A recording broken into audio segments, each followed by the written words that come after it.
Aloha everyone. In the story, Manu, the boy who loved birds, Manu is named after the o'o, an extinct Hawaiian bird.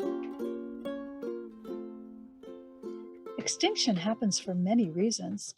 First, let's talk about ecosystems. An ecosystem is when plants and animals interact with each other and often depend on each other.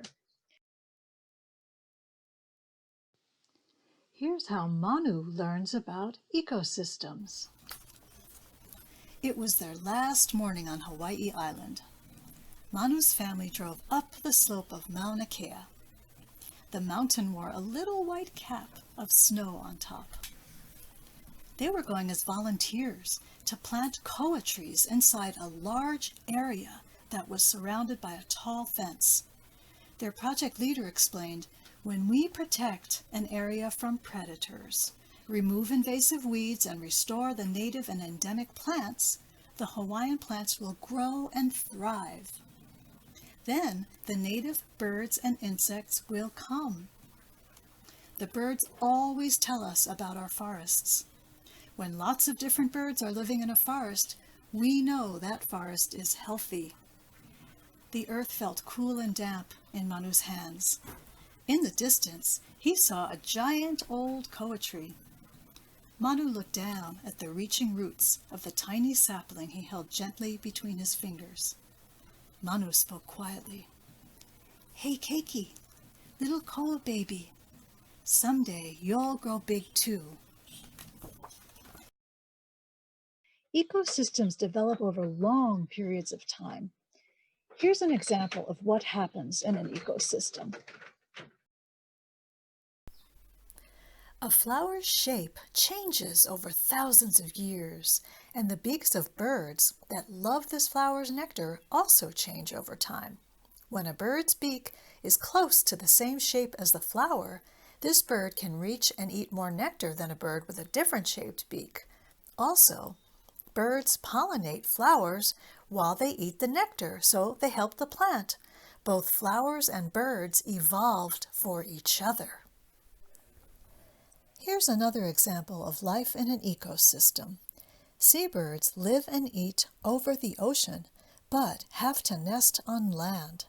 They've been nesting on high elevation mountains for millions of years in Hawaii, and their guano, or poop, nourished the volcanic lava ground below, helping to create all the forests of Hawaii.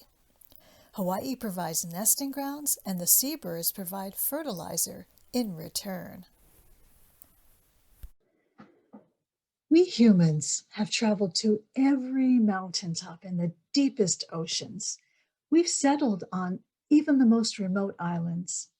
And wherever we go, we change the environment. Forests are cleared for their wood and to grow crops. But when we clear forests, we remove the plants that many birds and other animals depend on to survive. Clearing wild habitats contributes to extinctions.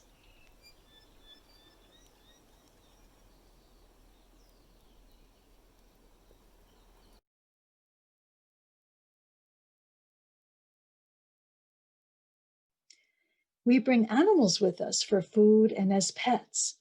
People brought pigs, cows, deer, sheep, goats, rabbits, mongoose to Hawaii, and pets like dogs and cats.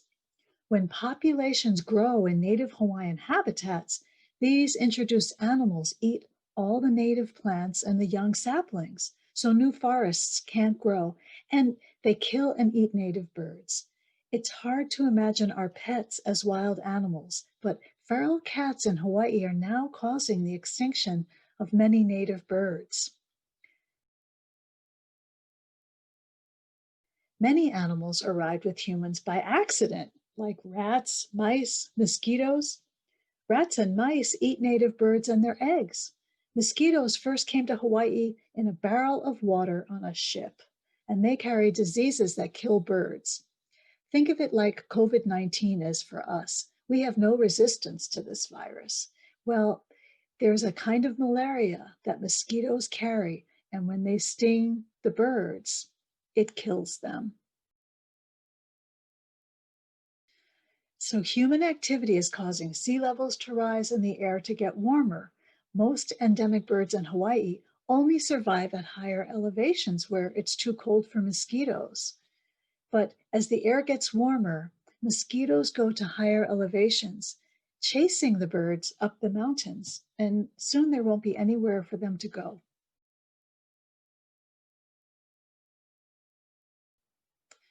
Also, warmer oceans are causing bigger, more frequent storms and destroying seabird nests and habitat on low-lying islands. I've seen this in person on Midway.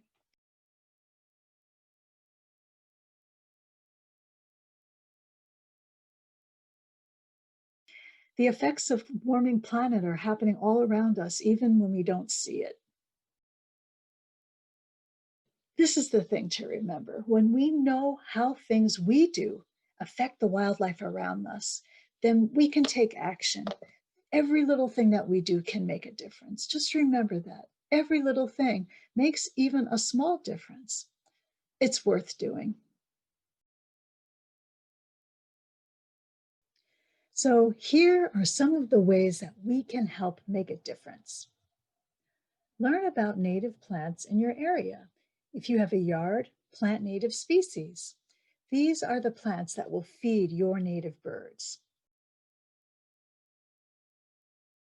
If you live in the city, find a community organization and help plant native plants and pull out invasive weeds. Find a local organization that does nature walks and learn about your local birds. If you live near a beach, volunteer with an organization that does beach cleanups and planting native grasses. Or you can do your own beach cleanup with your family. Wear gloves and carry a plastic bag. Don't use single-use plastic. And use less energy by walking, riding your bike, turning off your lights, turn off your computer when you're not using it, take public transportation when it's safe. You can donate or volunteer with conservation organizations, and you can share whatever you learn about wildlife with your family and friends, teachers, and classmates. That's what I do. I help birds and the environment by learning about them, creating art and stories about them, and then sharing it. I invite you to do the same. And the more details and information that you include about the animal, the more you will help other people learn. An accurate, enthusiastic piece is persuasive and contagious. Show your love of this thing. Share how cool it is.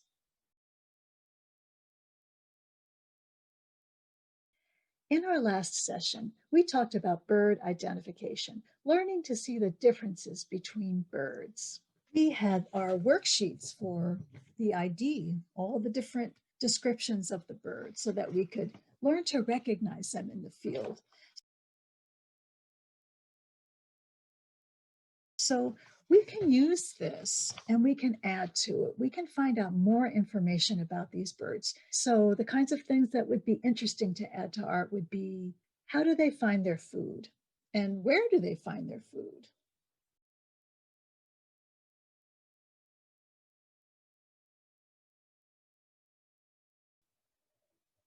How does your bird interact with its environment?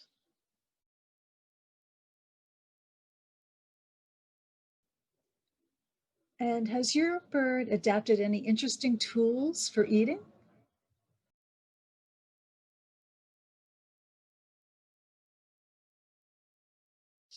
I'm going to show you how I did a drawing and a block print based on my research of the Laysan albatross. By incorporating lots of different details, I become a visual storyteller. I'm a block print artist, so I'm going to actually show you next a demonstration of my step-by-step technique. I'm going to show you how I draw a picture of an albatross incorporating the elements that let you know more about this species. And then I'm going to transfer it to a block, carve the block, and then pull a print. So here we go. Check it out. These These are the tools of my trade. First, I develop a sketch. I start to thicken the lines and check periodically to make sure the size is right. I add elements that tell my story, like wind for this flying albatross. When my drawing is done, I place tracing paper over it and tape it down to the paper. I use a soft pencil and go over every single line. This will be my guide when I am carving.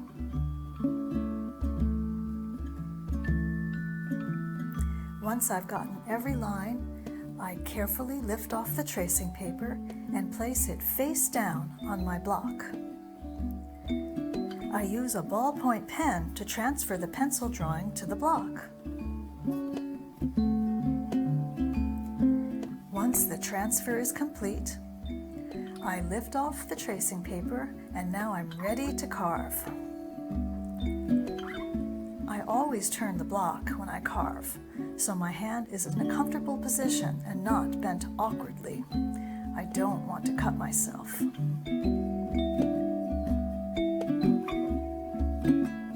I mostly use a mat knife, but I also use different gouging tools depending on what is to be carved.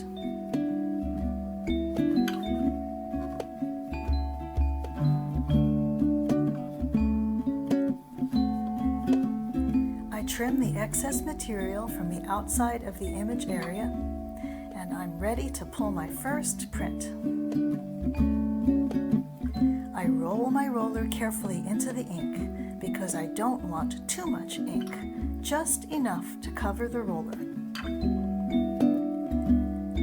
I roll over the raised parts of my block and cover the whole surface area, and then I place the paper on the inked block. I use a baudin and a spoon to grab the ink. I carefully lift the print, and voila! My sketch, my block, and my print.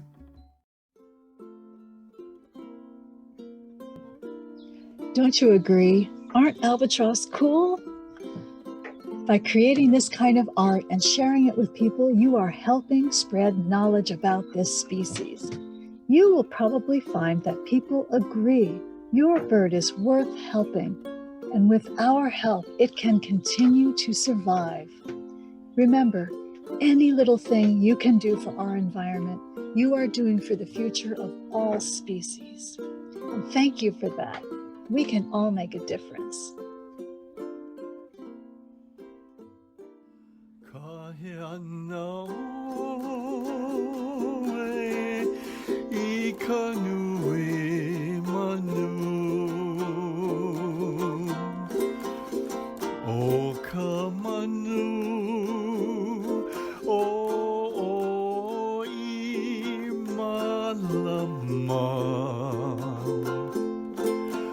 Ahe